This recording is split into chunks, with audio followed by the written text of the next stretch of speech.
जय महाराष्ट्र. विरोधी पक्ष नेते सभापती महोदय, आपल्या जागेवर बसा. सभापती महोदय, विरोधी पक्ष नेते की संभाजी महाराजांविषयी भूमिका संभाजी महाराजांविषयीची भूमिका मांडलेली आहे.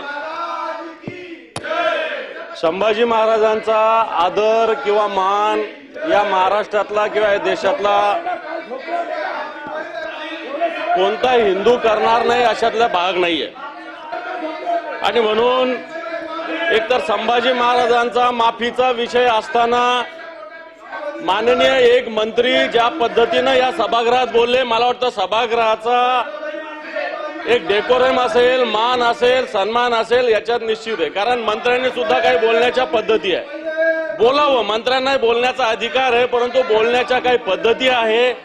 तुमच्या उखळ्या पाकळ्या या ठिकाणी काढण्याची आवश्यकता नाही असं माझं मत आहे. संभाजी महाराजाशी संबंधित काही विषय मांडला असता तर मी समजलो असतो. आणि याविषयी संभाजी महाराजाविषयी अनिल परबांना खुलासा करू द्या, पण नाही करायचा असेल तर मला असं वाटतं या भूमिकेमध्ये मी या सभागृहाचं कामकाज सुरळीत चालू व्हावं. संभाजी महाराजांविषयी सगळ्यांनाच आदर आहे आम्हाला. मी छत्रपती संभाजीनगरचा रहिवासी आहे, जिथं संभाजी महाराजांचं वास्तव्य राहिलेलं या संभाजीनगरचा मी रहिवासी आहे.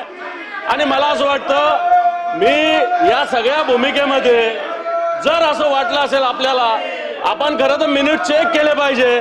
आणि संभाजी महाराजाचा कुठं अनिल परब साहेबांनी जर वेगळ्या पद्धतीनं उल्लेख केला असेल तर मी दिलगिरी व्यक्त करतो. मी या पक्षाचा गटनेता पण आहे, मी विरोधी पक्ष नेता पण आहे. आणि म्हणून एखाद्या सदस्याच्या भावना आपण मला असं वाटतं मिनिट चेक करावे. अनिल परबांच्या बोलण्याचा अर्थाचा अनर्थ काढला जातो.